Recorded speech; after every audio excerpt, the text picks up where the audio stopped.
தோழர் பொன்பரப்பி தமிழரசு பேர் கேள்விப்படுறோம். ஒன்று ரெண்டு இப்படி செய்தார் போனார்ன்றதை தாண்டி அவர் பற்றியான எந்த தகவலும் இருக்கா? ஒரு வரலாறாக கொண்டு வந்திருக்கு. இந்த எண்ணம் எப்படி உங்களுக்கு ஏற்பட்டது? தொடக்கம் இவரை பற்றிய நூல் நம்ம எழுதணும் அப்படிங்கிறது என்ன எனக்கு எப்போதுன்னா, வீரப்பன் தொடர்பான நூல் எழுதும்போது தமிழ்நாடு விடுதலைப்படை, தமிழ்நாடு மீட்பு படை, இந்த ரெண்டு டீமும் 1998 முதல் 2000 ஆண்டு வரையிலான காலகட்டங்களில் கூட்டு வந்தது. 2001 அந்த அணி ரெண்டு வெளியில் வந்தது. அதுக்கு பிறகு அப்போது இவரை பற்றி யாருக்குமே சரியான தகவல்கள் தெரியலையே அப்படிங்கிற ஒரு முதல்ல ஒரு கேள்விக்குறி வந்தது. அதுக்கு பிறகு இதை பற்றி கொஞ்சம் கொஞ்சமாக விசாரிக்கும் போது இந்த இதுக்குள்ள தகவலை திரட்டுறதுன்றது அது ஒரு பெரிய சோதனை. நெருப்பாற்றில் நீந்துவதெல்லாம் வசனம் கேள்விப்பட்டிருக்கோம். நடைமுறையில் அது உணர்ந்து இருப்பாங்க. என்னன்னா தகவலை சொல்ல தயங்குறாங்க, சந்தேகப்படுறாங்க. உங்களுக்கு ஏன் அந்த வேலைன்னா? அப்போ எனக்கு டக்குனு ஞாபகம் வந்துட்டு இவர் தான் அப்படின்ட்டு சொல்லுன்னா காது கேட்கும் திறன ஒரு குறைவு. ரொம்ப பெரும் போராட்டத்துக்கு இடையில் அவர்கிட்ட பேச வேண்டியது பேசியிருந்து அப்போ சொன்னார், 40 வருடமாக யாராவது ஒருத்தர் தமிழரசனை பற்றி ஒரு நூல் எழுத வருவாங்க. 4 விதமான கருத்து. தமிழரசன் அரியலூர் ரயில் பாதையில் குண்டு வச்சு மருதையாற்று பாலத்தில் குண்டை தகர்த்ததுக்கு பிறகு அவரே மோட்டார் சைக்கிளில் போய் அரியலூர் ரயில்வே ஸ்டேஷன் மாஸ்டர்கிட்ட பாலம் தகர்ந்துருச்சு, வண்டி அனுப்பாதீங்கன்னு சொல்லிட்டு வந்தார். ஏன்னா இவங்க நேரடியாக குண்டு வைக்கிற வேலைக்கு போகல, அந்த டீமோடு போகிறாங்க. இவங்க துண்டறிக்கையில் ஒட்டுற வேலைக்கு போகிறாங்க. சுப இளவரசன், தடா பெரியசாமி, வல்லம் கருணாகரன், தென் தமிழன், இவங்க 4 பேர் இந்த துண்டறிக்கை ஒட்டுற வேலைக்கு போகிறாங்க. மத்திய அரசு ஈழத்தமிழர் விவகாரத்தில் ஒரு மாறுபட்ட நிலையில் இருக்குது. தமிழ்நாட்டில் இருக்கிற அரசியல் தலைவர்கள், அப்போ முதலமைச்சராக இருந்த எம்ஜிஆர், எதிர்க்கட்சி தலைவராக இருந்த கலைஞர், சாமானிய நிலையில் இருக்கக்கூடிய மக்கள், தமிழ் சார்ந்த அமைப்புகள் எல்லாருடைய மனநிலைக்கும் எதிராக மத்திய அரசு செயல்பட்டு இருக்கு. இதுக்கு அறவழி போராட்டங்கள் பல போராட்டங்கள் நடந்துருச்சு. தமிழரசு 2 போராட்டம் நடத்துறாரு. ஈழத்தமிழர் ஆதரவு மாநாட்டம் நடத்துறாரு. ஜெயங்கொண்டத்தில் ஒரு சைக்கிள் பேர் நடத்தினார். 2500 சைக்கிள் கலந்துருக்கு. ஒரு 12-18 பேர் மேலே வழக்கு வேற போட்டிருக்காங்க. இப்படியெல்லாம் பலகட்ட போராட்டத்தை தாண்டி அன்னைக்கு இருந்த மற்ற இயக்கங்கள், பொது அமைப்புகள், கட்சிகள் நிறைய போராட்டம் பண்ணியிருக்காங்க. இது எல்லாமே அரசு கண்டுக்கல. அப்ப இதை கவனத்தை ஈர்க்கிற மாதிரி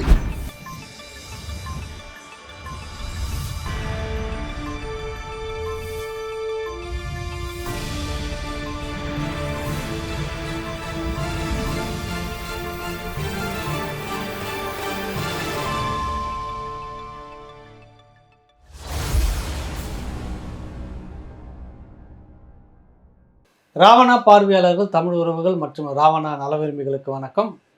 மூத்த பத்திரிகையாளர் தோழர் சிவசுப்பிரமணியன் நம்மோடு இருக்கின்றார். சந்தனக்காடு வீரப்பன் என்ற அந்த முகத்தையும் அந்த பதிவையும் அந்த வரலாற்றையும் முதலாக அந்த உலகத்துக்கு காட்டியவர். அது தவிர நிறைய பதிப்புகள், நிறைய புத்தகங்கள், நிறைய எழுத்தாக்கங்கள் இருந்தாலும் கூட வீரப்பனுடைய வாழ்க்கை வரலாறு என்ற 4 தொகுப்புகளை வெளியே கொண்டு வந்தவர். அந்த கையோடு முக்கியமாக இந்த நேர்காணல் எதற்கென்றால், தோழர் பொன்பரப்பி தமிழரசன் அவர்கள் எல்லோரும் நம்ம படிச்சுக்கிட்டு இருப்போம், பேசிக்கிட்டு இருப்போம், கேட்டுக்கிட்டு இருப்போம். எங்கேயோ ஒரு இடத்துல இந்த வரலாற்றில் அதை பற்றியான பதிவுகள் இருக்கும். முழுதுமாக அவரை பற்றியான விடயங்கள், என்ன செய்தார், என்ன நடந்தது, என்ன அப்போ அந்த காலகட்டத்தில் எப்படிலாம் செயல்பாடு இருந்தது, எதுவுமே தெரியாது. அப்படியான அந்த மறைக்கப்பட்ட வரலாற்றை அவர் இறந்து 37 ஆண்டுகளுக்கு பிறகு ஒரு புத்தகமாக 2 பகுதி வெளியிட்டிருக்கிறதுக்கான ஏற்பாட்டில் இருக்கக்கூடிய தோழர் சிவசுப்பிரமணியனை நம்ம பார்க்குறோம். வணக்கம் தோழர். வணக்கம். முதல்ல ராவணா பார்வையாளர்கள் இன்னும் இந்த தமிழ் சமூகத்தின் சார்பாக உங்களுக்கு உண்மையிலே ஒரு பெரிய கோடான கோடு ஒரு நன்றியை தெரிவிக்கணும், பாராட்டுக்களையும் தெரிவிக்கணும். ஏன்னா மிக உச்சகட்ட கடுமையான முயற்சி இது. 1 ஆண்டுகளுக்கு மேலே நீங்கள் உழைப்பு எடுத்து கிட்டத்தட்ட 2 ஆண்டுகள் இதை கொண்டு வந்திருக்கிற இந்த முயற்சி பாராட்டத்தக்கது. அதுக்கான ஒரு வாழ்த்துக்களை சொல்லிட்டு நம்ம ஆரம்பிப்போம். மகிழ்ச்சிங்க. தோழர் பொன்பரப்பி தமிழரசன் பேர் கேள்விப்படுறோம். 1 2 இப்படி செய்தார் போனார்ன்றதை தாண்டி அவர் பற்றியான எந்த தகவலும் இருக்காது. ஒரு வரலாறாக கொண்டு வந்திருக்கீங்க.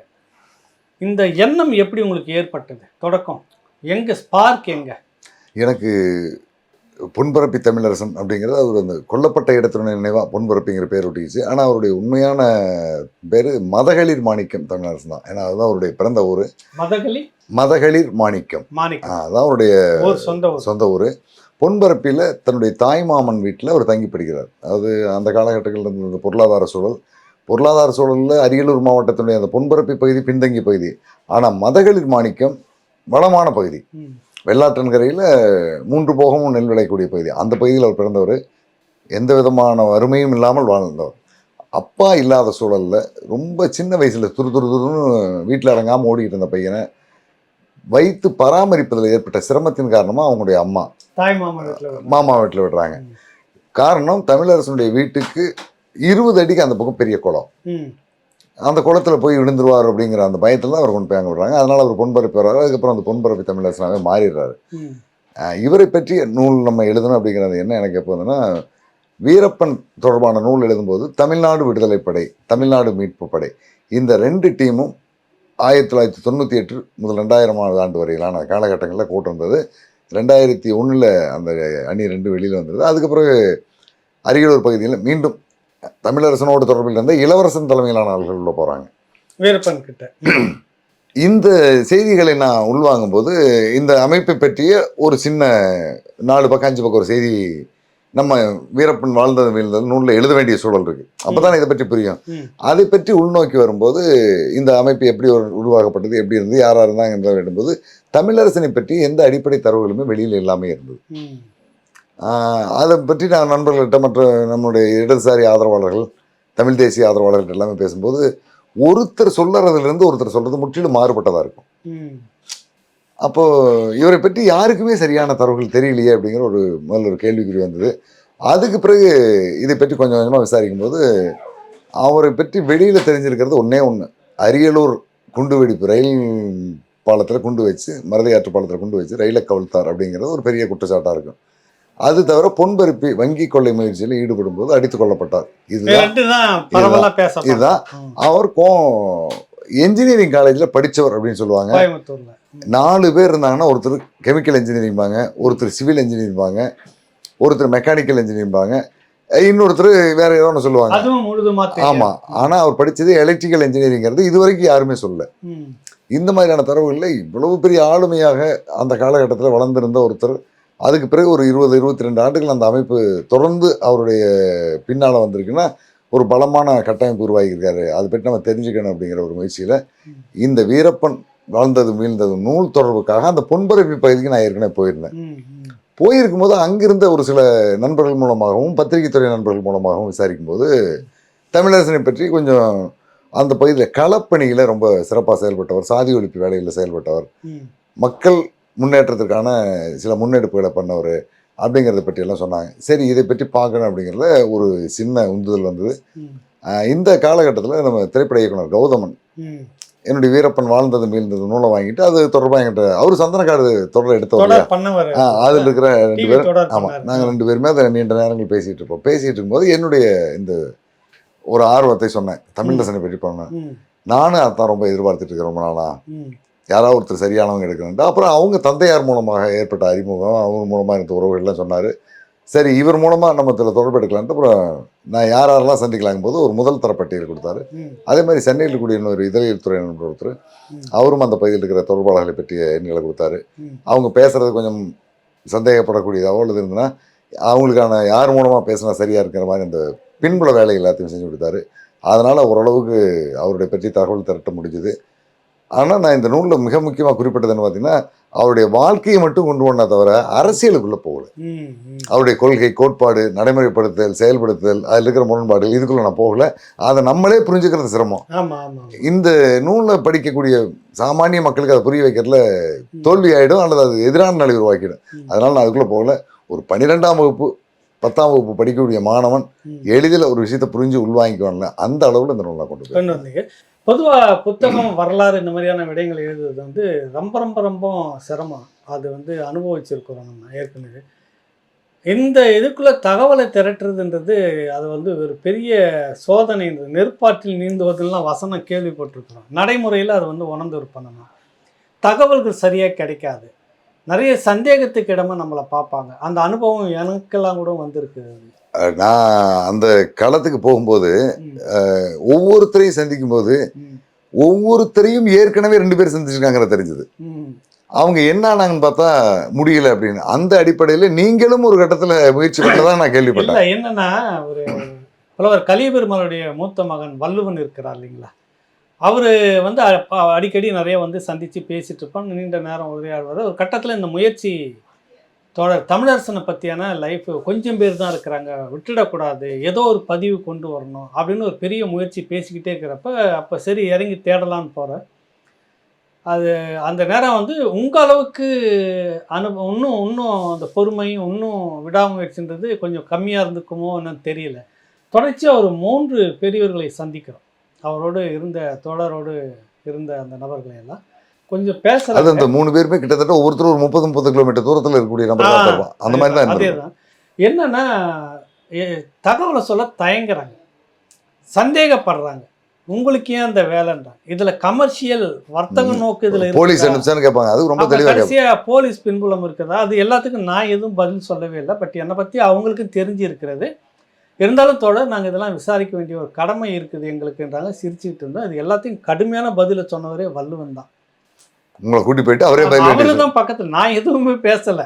வந்து யார் நீங்கள், அவரை போய் நீங்கள் இப்படிலாம் சந்தேகப்பட்டுக்கிறேன், நான் இல்லை அழைச்சிக்கிட்டு வந்திருக்கிறேன். அப்படி இருந்தாலும் கூட அவருக்கே வந்து இல்லை, அதெல்லாம் முடிஞ்சு போன விஷயம், இனிமேல் பேசியதில்லை, எங்களை பற்றி நாங்கள் எதுவும் சொல்கிறதுக்கு இல்லை, நீங்கள் எதுவும் வந்தீங்க சந்திக்கிறோம், தகவலை பேசுகிறோம், எல்லாத்தையும் சரி, நீங்கள் எதுவும் என் பேரை பயன்படுத்தக்கூடாதுன்னு இப்படியே 2-3 பேர். அடுத்து இன்னொருத்தரை சந்திக்கிறப்ப பார்த்தீங்கன்னாக்கா தொலைபேசியில் பேசிட்டு போகிறோம், நாங்கள் அவர் எங்கள் பின்னாடி தான் வந்துட்டு இருக்கிறாருன்னு எங்களுக்கே தெரியாது. நம்புவீங்களா அதை? அந்த மாதிரி உண்டு. அவ்வளோ நம்மளுடைய நடவடிக்கைகளை கண்காணிக்கிற வேலையும் செய்கிறாங்க. அவங்களுக்கு தகவலை சொல்லிட்டு தான் போகிறோம், வர நாங்கள் இந்த ஊர்லேருந்து இந்த ஊரில் வந்துக்கிட்டு இருக்கிறோன்னு சொல்கிறோம். உங்களுக்கு பின்னாலே வர்றாங்க. அவர் முன்கூட்டியே நாங்கள் வரப்போகிறன்றதே சொல்லிட்டோம். அவர் நாங்கள் குறிப்பிட்ட இடத்துல இருந்து அங்கேருந்து திரும்ப 2 கிராமம் தாண்டி உள்ளே போகணுன்ற வரைக்கும் எங்கள் பின்னாடி தான் ஃபாலோ பண்ணிகிட்டே வர்றாரு. வந்து உட்காந்துட்டோன்னே கொஞ்சம் நேரம் இருங்க வருவார்னு வந்தோடனே அப்புறம் வேறு வழியாக வந்து நுழைஞ்சிட்டு இருக்கிறாரு. அப்புறம் தான் வந்து அந்த வண்டியை நான் வந்து அங்கே இறங்குறப்பவே பார்த்துட்டோம். நாங்கள் ஒரு இடத்துல வந்து இறங்குறப்ப பார்த்துட்டோம். அதான் என்ன இந்த வண்டி அங்கே பார்த்தோம், இப்போ இங்கே நிற்குதுன்னொன்னே அவர் எங்களை ஃபாலோ பண்ணிட்டு வந்துக்கிறான்றது. சரி, அது அவங்களுடைய கடமை, அவங்களுடைய இது.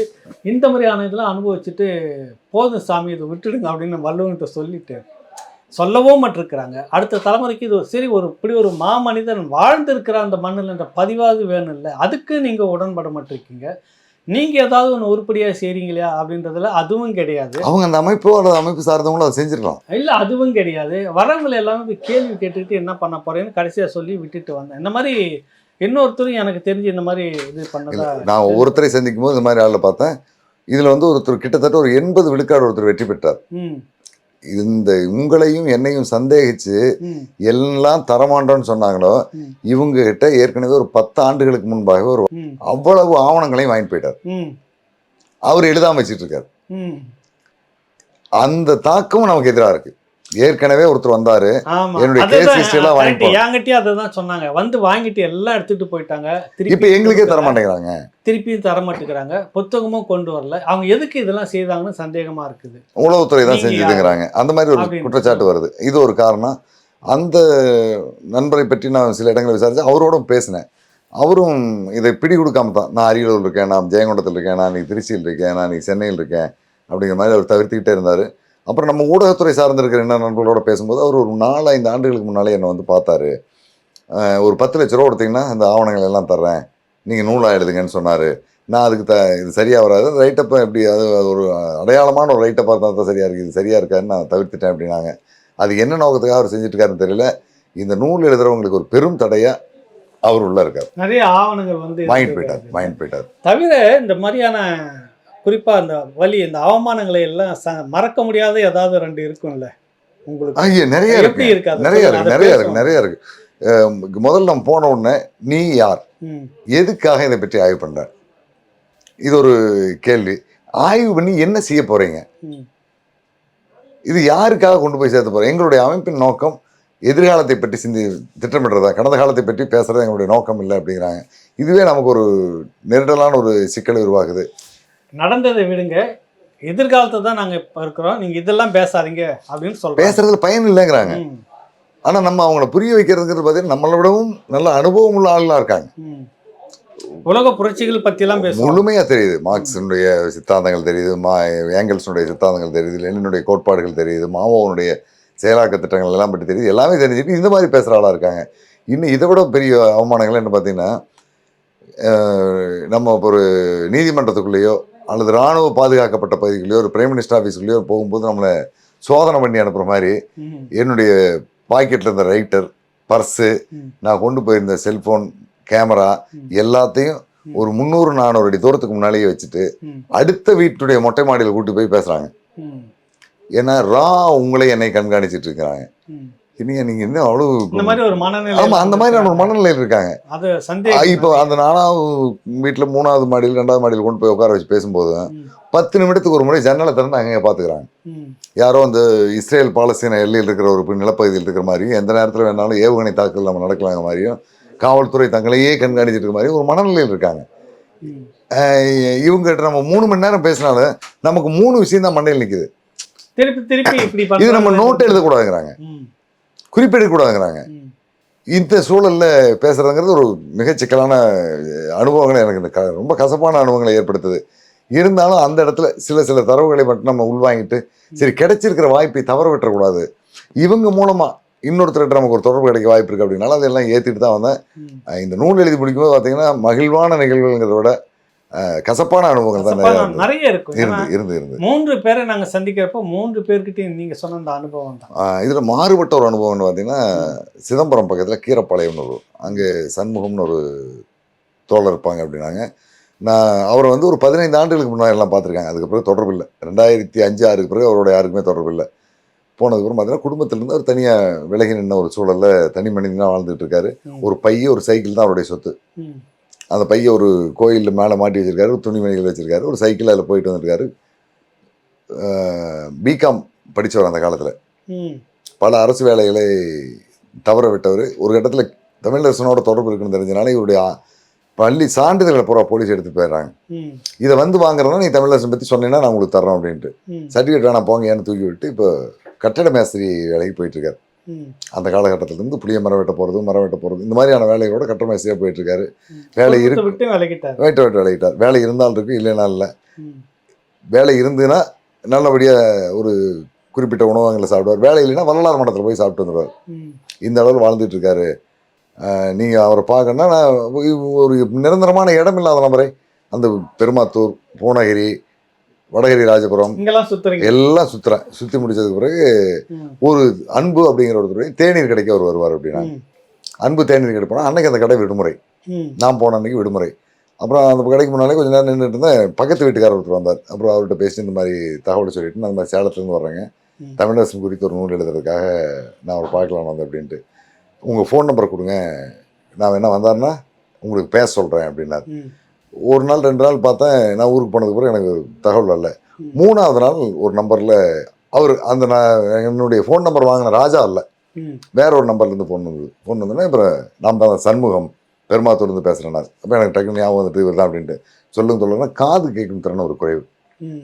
ரொம்ப பெரும் போராட்டத்துக்கு இடையில் அவர்கிட்ட பேச வேண்டியது பேசிட்டு இருந்து அப்போ சொன்னார், 40 வருடமாக யாராவது ஒருத்தர் தமிழரசனை பற்றி ஒரு நூல் எழுத வருவாங்க, நம்மளை எல்லாம் பற்றி அதில் பதிவு பண்ணுவாங்க, தமிழரசனை பற்றி ஒரு ஆவணமாக்கணும் அப்படின்னு நான் எதிர்பார்த்துட்டு இருந்தேன். நீங்கள் எங்கே இருக்கிறீங்க அப்படின்னா நான் சேலம் மாவட்டம் ஆத்தூர்னேன். அதை அவரால் புரிஞ்சுக்க முடியல. இல்லைங்க வேற யாராவது பக்கத்தில் இருக்க ஒருத்தர்கிட்ட கொடுங்க நான் சொல்கிறேன் அப்படின்னேன். அதையும் அவரால் புரிஞ்சுக்க முடியல.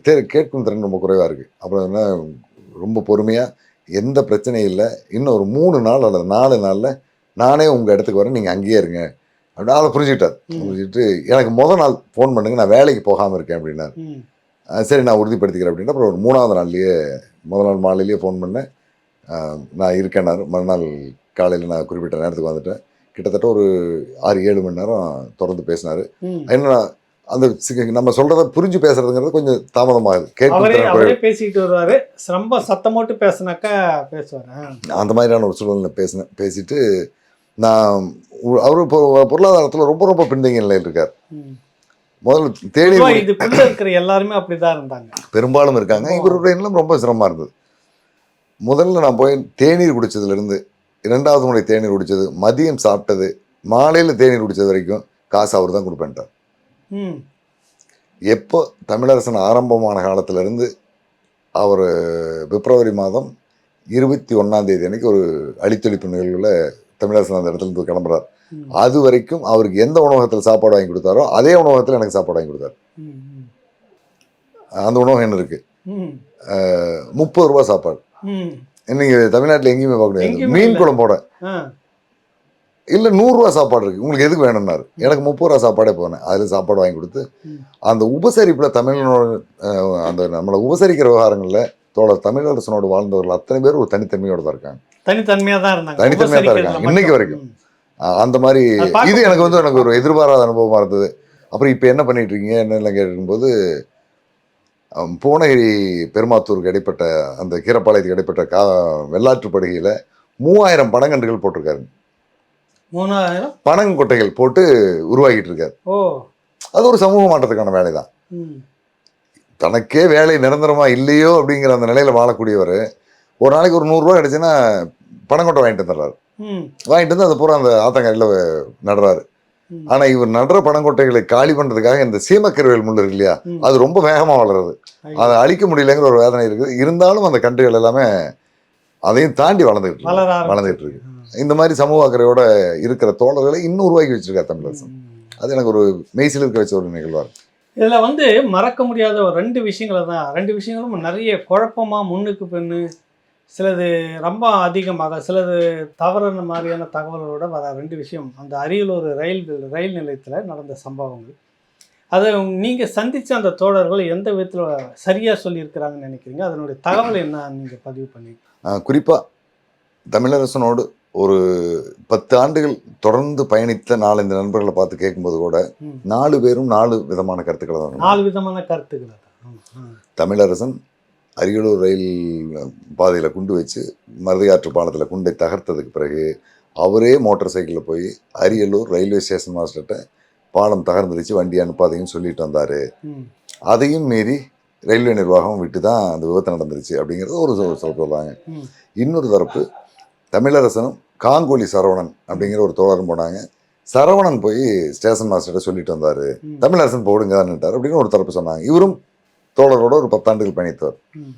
இன்னொருத்தர் இவங்க 2 பேருமே போகிறாங்க. ம். ரயில்வே ஸ்டேஷன் மாஸ்டர் ஒரு பெரிய ஹால், ம். அந்த ஹாலுடைய உள்பகுதியில் உட்காந்துருக்காரு. இவங்க வெளியில இருந்து சொன்னாங்க. ம். சொன்னதில் இவங்க யாரோ வழிபோக்கர்கள் சொல்கிறாங்கிற மாதிரி அவர் மனநிலையில் விட்டார் போல இருக்கு ம். அப்படிங்கிற ஒரு குற்றச்சாட்டு, ஒரு செய்தியை சொன்னாங்க. இதுக்கு பிறகு இந்த 3 பேர்கிட்டையும் விசாரித்து அடுத்தடுத்த தரவுகளை விசாரிக்கும் போது அரங்கநாதன் அப்படின்னு ஒரு ஆசிரியர், ம். அந்த அரங்கநாதனுடைய வீட்டுக்கு தான் ரயில் பாலம் தகர்த்ததுக்கு பிறகு தமிழரசன் போறார். ம். அவரை கேட்டா தான் உண்மை தெரியும் அப்படின்னாங்க. அவரை இதெல்லாம் விசாரிச்சுக்கிட்டு ஆமா. போயிட்டே இருக்கீங்க நீங்க. சரி. ம். இதுக்கடையில் இந்த 100 பேர் 100 விதமா சொல்லிட்டு இருக்காங்க. அதான். ரயில்வே டிபார்ட்மெண்ட் வேலை செய்யறவங்களும் ஒரு சிலர் சொல்றாங்க. ம். இது அப்புறம் அரங்கநாதனை பார்க்கும்போது அரங்கநாதன் சொன்னாரு, விடிய காலை 3:45 4 மணி இருக்கும். ம். தோழர் வந்தார். அப்போ தான் சரவணன் அப்படிங்கிற ஒரு தோழர் அறிமுகப்படுத்தினார். ம். அவர் கூப்பிட்டு வந்திருந்தார். வழக்கமாக என் வீட்டுக்கு வந்தாருன்னா அந்த நேரத்தில் வந்தாருன்னா தூங்குறதுக்கு நான் பாயில் ஏற்பாடு பண்ணி கொடுப்பேன். ம். கீழே படுக்கிறீங்களா தோழர்னா, இல்லை மேலே படுக்கிறேன்னாரு. ம். நான் குடியிருந்த வாடகை வீட்டினுடைய மேல் மாடியில் கூப்பிட்டு போய் படுக்கை விரிச்சு போட்டு படுக்க கொடுத்துட்டு வந்தேன். ம். 7 மணிக்கு இல்லை, நான் 5:45 6 மணிக்கெலாம் எந்திரிச்சு பல் விளக்கிட்டு என்னுடைய வேலையில் பார்த்துட்டு இருந்தேன். ஒரு மேலேருந்து 7 மணிக்கு இறங்கி வந்தார். ம். பக்கத்தில் இருக்கிற டீ கடைக்கு டீ சாப்பிடலான்னு போனோம். போகும்போது ஆகாசவாணியினுடைய செய்தி சொல்லிச்சு, ம். தலைப்புச் செய்தியாகவே இந்த செய்தியில் அரியலூரில் ரயில் ரயில் பாலம் பாலம் குண்டுவெடிப்பில் பாதிக்கப்பட்டிருக்காங்க, 120க்கும் அதிகமானவர் இறந்துருக்கலாம் அப்படின்னு செய்தி சொல்லிச்சு. அதை கேட்ட உடனே ஒட்டுமொத்த செயல்பாட்டிலேருந்து தமிழரசன் ஒரு மாதிரி நின்று போயிட்டார். அப்புறம் கடையிலேருந்து போலாம் வாங்கன்ட்டு என்னை கூப்பிட்டு வந்துட்டு, செஞ்சுருக்க மாட்டாங்கன்னு நினச்சேன், செஞ்சுட்டாங்க அப்படின்னாரு. என்ன தோழர் அப்படின்னு, இந்த மாதிரி ஒரு திட்டத்துக்காக போனோம், நான் சொல்லியிருந்த நேரத்துக்குள்ளே அந்த நிகழ்வு நடக்கலைன்னு அதை செய்ய வேணாம் அப்படின்னு அவங்க நிறுத்தியிருப்பாங்க. ஏதாவது இயற்கை இடர்பாடுகள் ஏதாவது வந்தோன்னா நீங்கள் அதை நிறுத்திருங்கன்னு சொல்லியிருந்தேன். அதையும் மேலே செஞ்சுட்டாங்க போல இருக்கு. தகவல் சொல்ல வேண்டியன்னா சொல்லாமல் வந்துட்டேன் அப்படின்னாரு. அதுக்கு பிறகு விசாரித்ததில் அதுக்கு பிறகு தமிழரசன் உள்ளிட்டவங்க தலைமறைவாயிறாங்க. என்ன போலீஸ் பிடிச்சிட்டு போகிறாங்க.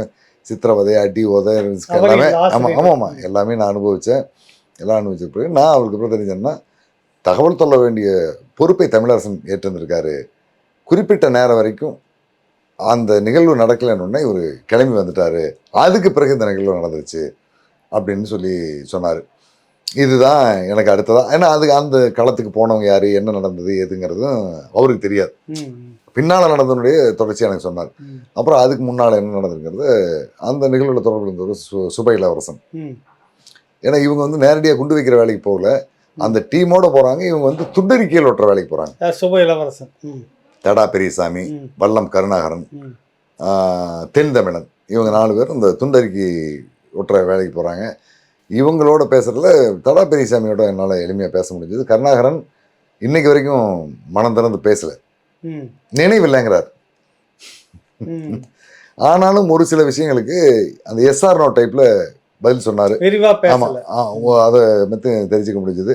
அப்புறம் ஒவ்வொரு கட்டமாக இளவரசன் கொஞ்சம் சில தகவல்கள் சொன்னார். அன்னைக்கு வந்து அவருக்கு 17 வயசு தான் இருக்கும், 17 18 வயசு தான் இருக்கும். அந்த அளவுக்கு முதிர்ச்சி இல்லை. முதிர்ச்சினா இதுக்கு பின்னால் என்ன நடந்துருங்கிறதை பற்றி ஒரு பிம்பத்தை ஏற்படுத்தி, ஆமாம், அது வந்து அவர்கிட்டையும் சில சரிகளை விசாரித்து, அதற்கு பிறகு காவல்துறை சார்ந்து இருக்கிற அதிகாரிகள்கிட்ட விசாரித்து, அதுக்கு அடுத்த கட்டத்தில் நீதிமன்றத்தில் இருந்த ஆவணங்கள் எடுத்ததுக்கப்புறம் எனக்கு அதில் ரொம்ப தெளிவான ஒரு விஷயம் வந்தது. என்ன பார்த்தீங்கன்னா, மத்திய அரசு ஈழத்தமிழர் விவகாரத்தில் ஒரு மாறுபட்ட நிலையில் இருக்குது. தமிழ்நாட்டில் இருக்கிற அரசியல் தலைவர்கள், அப்போ முதலமைச்சராக இருந்த எம்ஜிஆர், எதிர்க்கட்சி தலைவராக இருந்த கலைஞர், சாமானிய நிலையில் இருக்கக்கூடிய மக்கள், தமிழ் சார்ந்த அமைப்புகள் எல்லாருடைய மனநிலைக்கும் எதிராக மத்திய அரசு செயல்பட்டு இருக்கு. இதுக்கு அறவழி போராட்டங்கள் பல போராட்டங்கள் நடந்துருச்சு. தமிழரசு 2 போராட்டம் நடத்துறாரு. ஈழத்தமிழர் ஆதரவு மாநாட்டை நடத்துறாரு. ஜெயங்கொண்டத்தில் ஒரு சைக்கிள் பேர் நடத்துறாரு. 2500 சைக்கிள் கலந்துருக்கு. ஆமாம், 2500 சைக்கிள் 4 பகுதியிலிருந்து வந்து கலந்துருக்கு. இதில் வந்து ஒரு 12-18 பேர் மேலே வழக்கு வேற போட்டிருக்காங்க. இப்படியெல்லாம் பல கட்ட போராட்டத்தை தாண்டி அன்னைக்கு இருந்த மற்ற இயக்கங்கள், பொது அமைப்புகள், கட்சிகள் நிறைய போராட்டம் பண்ணியிருக்காங்க. இது எல்லாமே அரசு கண்டுக்கல. அப்ப இதை கவனத்தை ஈர்க்கிற மாதிரி ஒரு நிகழ்வை உருவாக்கணும். அந்த நிகழ்வு ஒரு நாள் பேசக்கூடிய நிகழ்வா இருக்கக்கூடாது, 1 மாதம் 2 மாதம் 3 மாதம் பேசக்கூடிய நிகழ்வா இருக்கணும். அப்படின்னு பார்த்தீங்கன்னா, ரயில் மறியல்னா 1 மணி நேரம் பாதிக்கும். ரயில் தண்டவாளம் தகர்ப்புனா 1 நாள் பாதிக்கும். ஒரு ரயில் பாலத்தை தகர்த்துட்டோம்னா 1 மாதம் அந்த பணியை வேலை பாதிக்கும். 15 நாள் ஆகும் பேசப்படுறது. அது குறைந்தபட்சம் 3 மாசம் ஆயிரும் அந்த பாலத்தை சரி அந்த காலகட்டத்தில் 87. ஆமா, அப்போ திருச்சி சென்னை ஒரு வழி பாதை. அந்த காலகட்டத்தில் எப்படியும் 1 மாதம் ஆகும். ஆமா, இந்த பாதையை விட்டீங்கன்னா அடுத்தது கோவை ஈரோடு வழியா தான் தென் மாவட்டத்துக்கு போக முடியும். மாற்று பாதைகள் இல்லாத அந்த சூழல். அப்போ இந்த இடத்த தேர்வு பண்றாங்க. நான் என்ன செய்யறது சார் சொல்லும்போது, நான் அரியலூருக்கு சொல்றேன்னு சொன்ன கட்டுப்பாட்டு அலுவலர் அரியலூருக்கு கூப்பிட்டு சொல்றாரு. அப்போ அரியலூர் ஸ்டேஷன் வாசலுக்கு 4 தகவல் வந்துடுது. சில்லக்குடியிலிருந்து 2, திருச்சியிலிருந்து 2 வந்துருச்சு. வந்ததுக்கு பிறகும் ஒரு நோட் எழுதுறாரு. போகும்போது 25 கிலோமீட்டர் ஸ்பீட்லேயே போகன்ட்டு. ட்ரெயின் போகுது. பாலத்தில் மேலே எந்த விதமான நாட்டம் தெரியல, தண்டவாளம் தெரியல, சீராக இருக்குது. கீழே இருந்த தூண்கள் தானே செஞ்சு போயிருக்கு. அந்த இடத்துக்கு போனோடனே அரியலூர் பக்கத்துலேருந்து 8வது தூண், திருச்சி பக்கத்துலேருந்து 2வது தூண். அந்த தூண் மேலே போனோடனே என்ஜினுக்கு வருது. முதல் படி ஓட்டுநர் வெள்ளையன், அதுக்கு பின்னால் இருந்த ஏசி கோச்சு, அதுக்கு அடுத்து இருந்த கோச்சில் 4 கோச் கிழக்க வந்துடுது. 26 பேர் மரணம், 73 பேர் உடல் ஊனம், 93 பேர் லேசான காயம். ஒரு பெரிய விபத்து நடந்து முடிஞ்சிருது. இது தமிழ்நாடு விடுதலை படையினுடைய தவறா, ரயில்வே அதிகாரிகளுடைய தவறா? எல்லாம் போயிட்டு இருக்கும்போது தமிழ் ஈழத்தை தனி நாடாக அங்கீகரி, இந்தியை திணிக்காதே, தமிழ்நாடு விடுதலை படை அப்படிங்கிற போஸ்ட் ஒரு 40 இடத்துல ஒட்டியிருக்கு.